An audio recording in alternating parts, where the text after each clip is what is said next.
Well, the last segment of the day is big data. The first speaker in this segment is Mr. Shidan Murphy, who will take us through the big data in predictive analytics. Shidan Murphy is the senior data scientist at Angoss.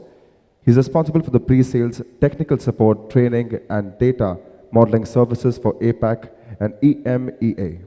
But prior to working at Angoss, Shidan was an independent statistical consultant and government research fellow in aquatic science. Ladies and gentlemen, please welcome Shidan Murphy.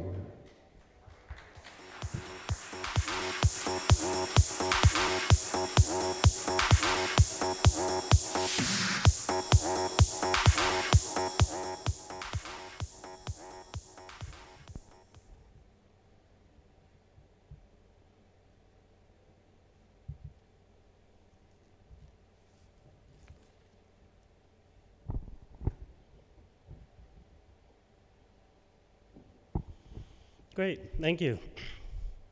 So in this presentation today, I want to take you through my experiences that I've had with companies across a range of industries and not specific to supply chain management, but a number of different industries, and give you my perspective on how I see the field of data science and predictive analytics changing as a function through time.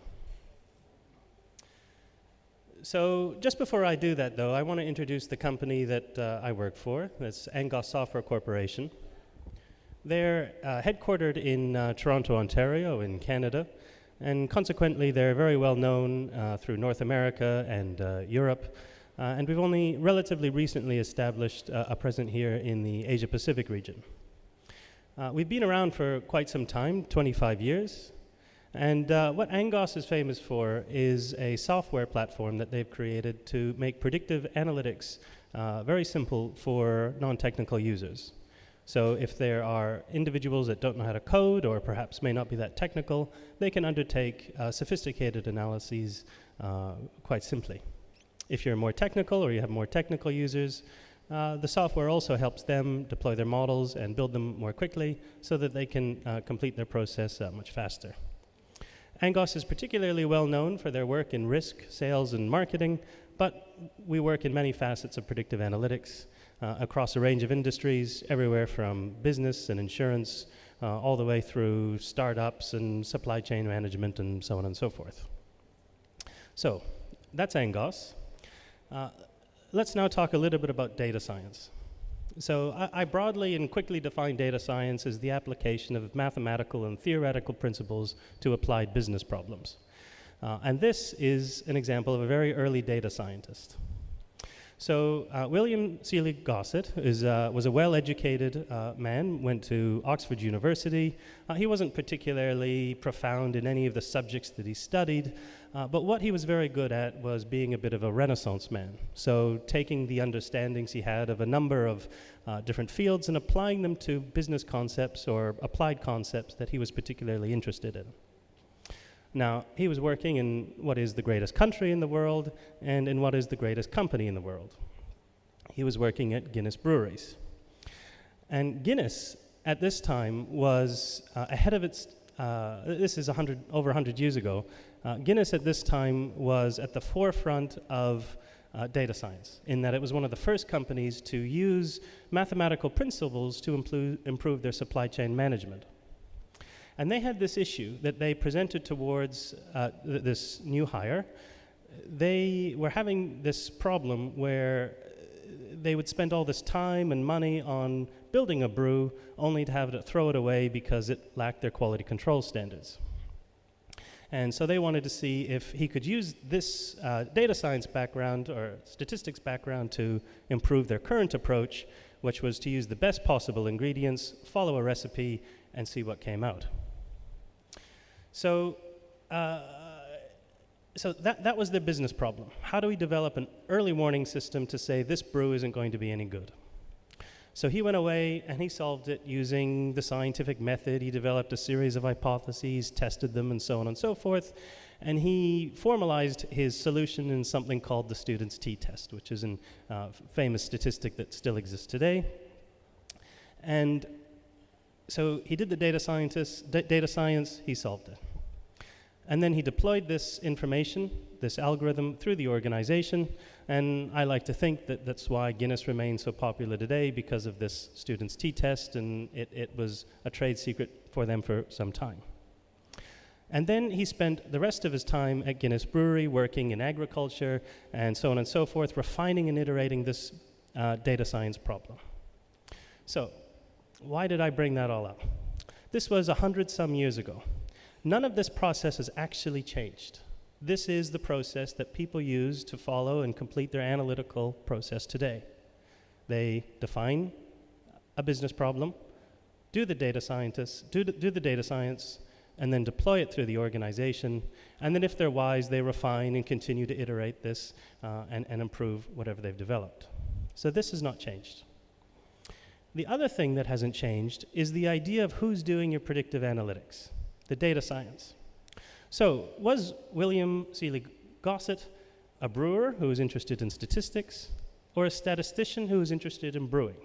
And that's basically the idea. That's the point. Data science is not field agnostic. You need excellence in the technical area, but also as well as the domain in which you're operating.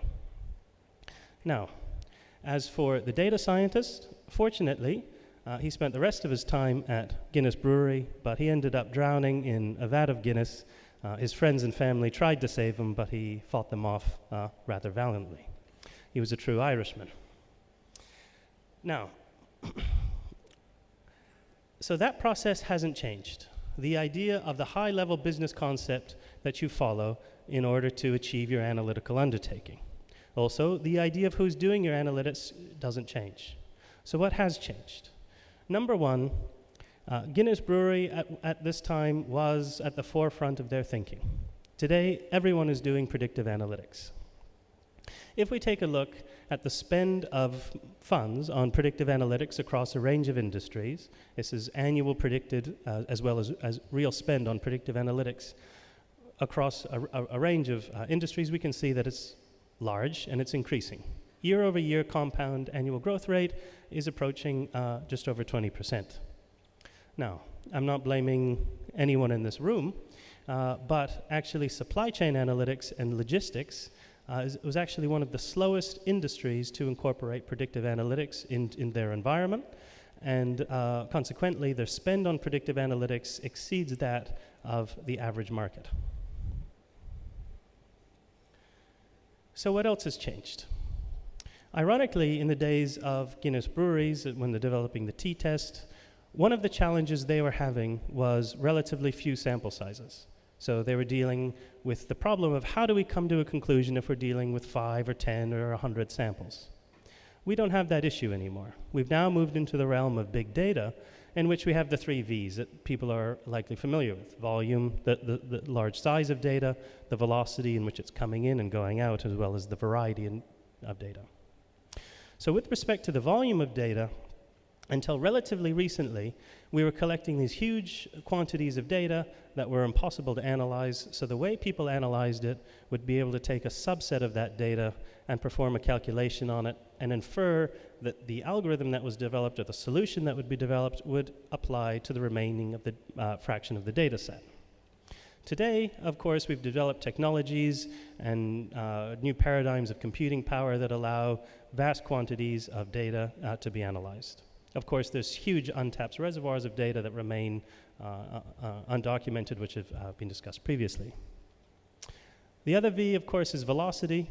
The data that's being created and being input and the user demands on which they receive their result is much greater than it was previously, going from daily, monthly, annually, whatever it was, to an instantaneous result.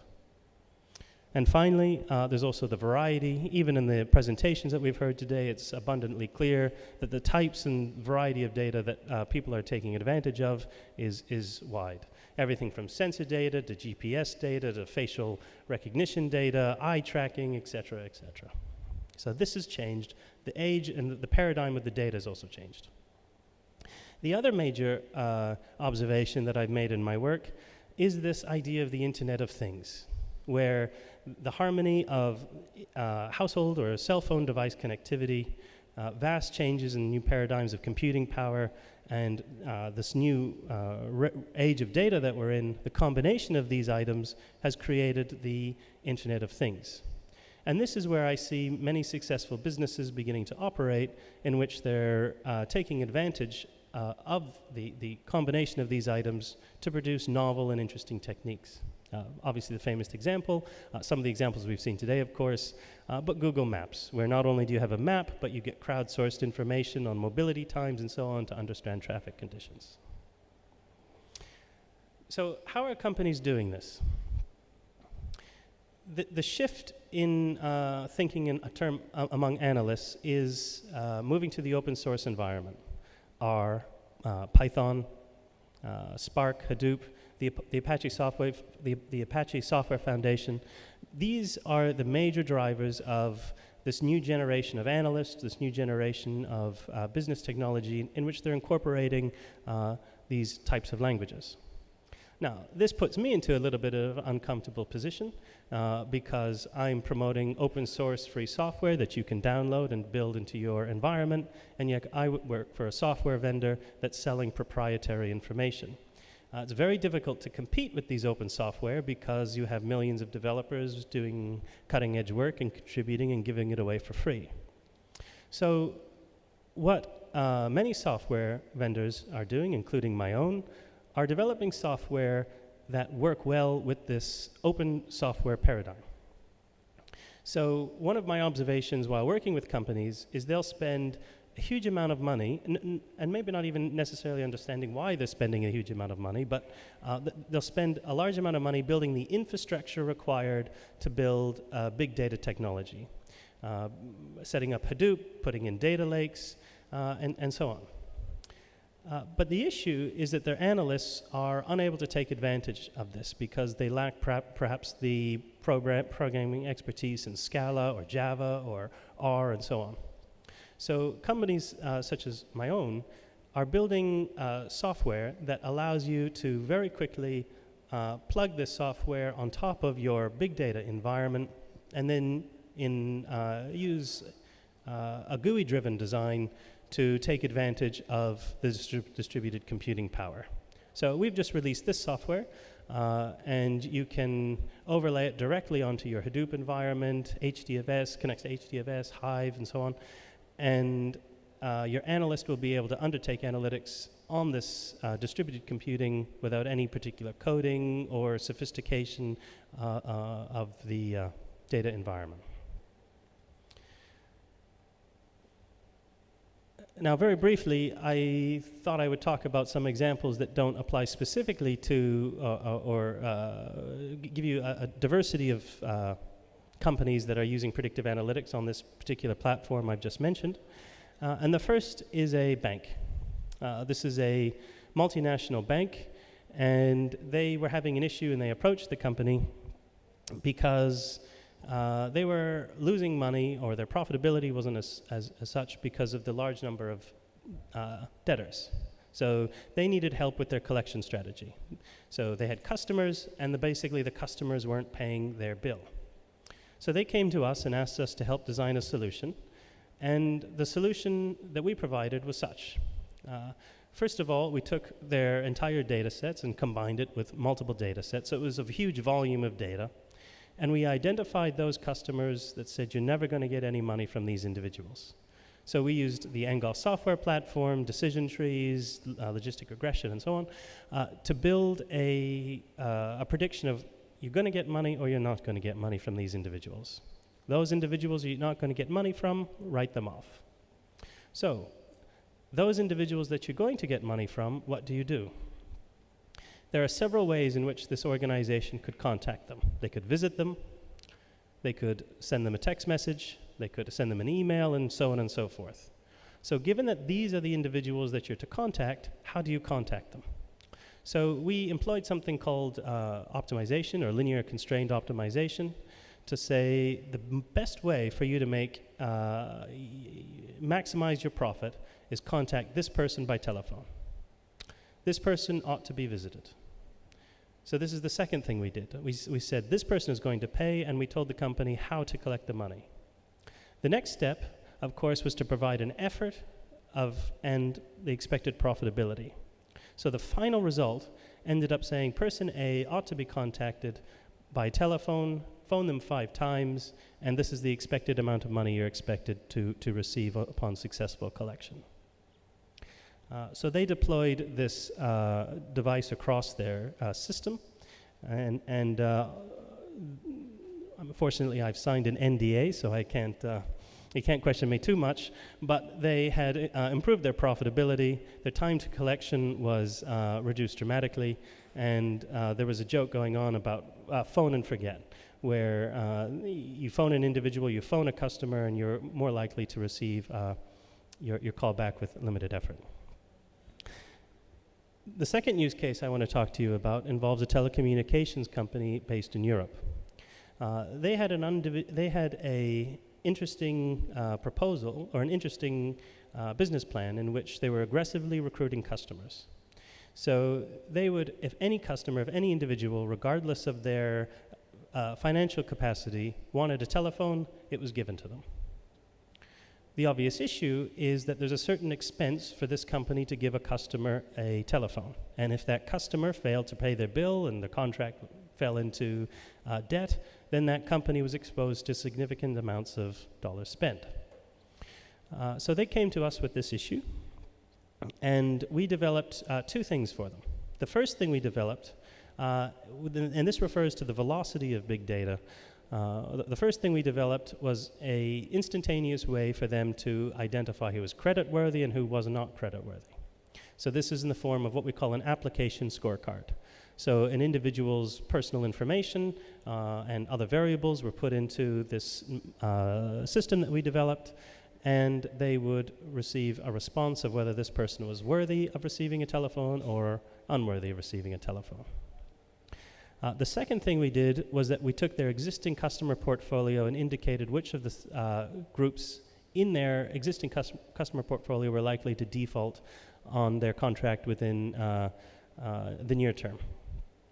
Through a series of business actions and other modeling techniques that we did, so the business actions they took based upon the techniques that we suggested, they were able to reduce their exposure to debt ratio by $15 million.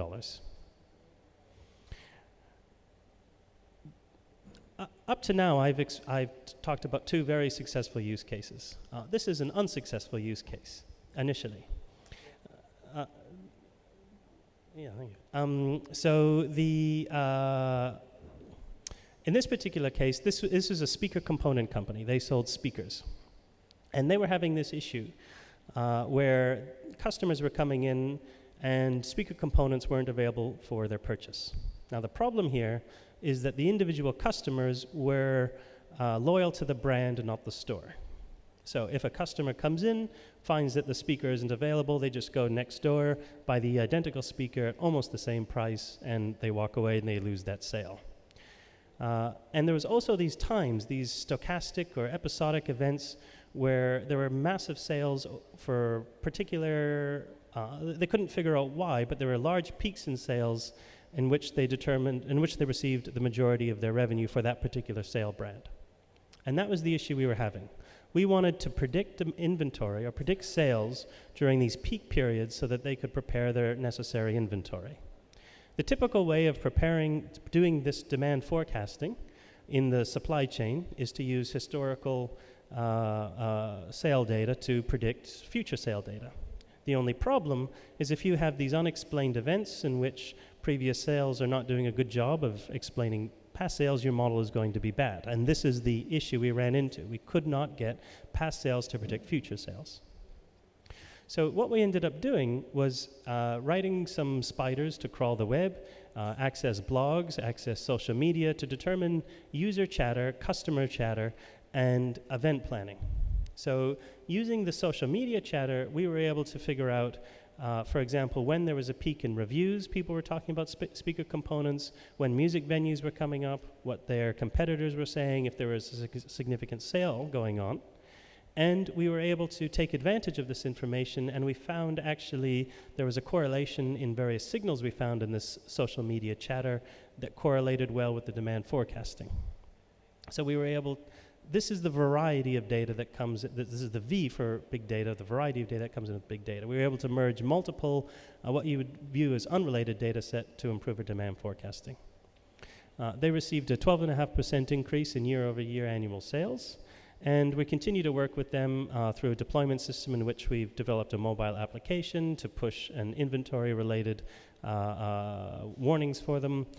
We've developed a price optimization strategy associated with if their competitor next door has a sale going on, we're developing a price optimization strategy to reflect that proximity-based pricing challenge. And we're working with them to develop a marketing campaign as well. So that's just my opinion on how I see predictive analytics working across a range of industry, including the supply chain. Don't stand and hold your applause, that's fine. But if you have any questions, I'm happy to take them. Do we have any questions? A round of applause for Mr. Murphy, guys.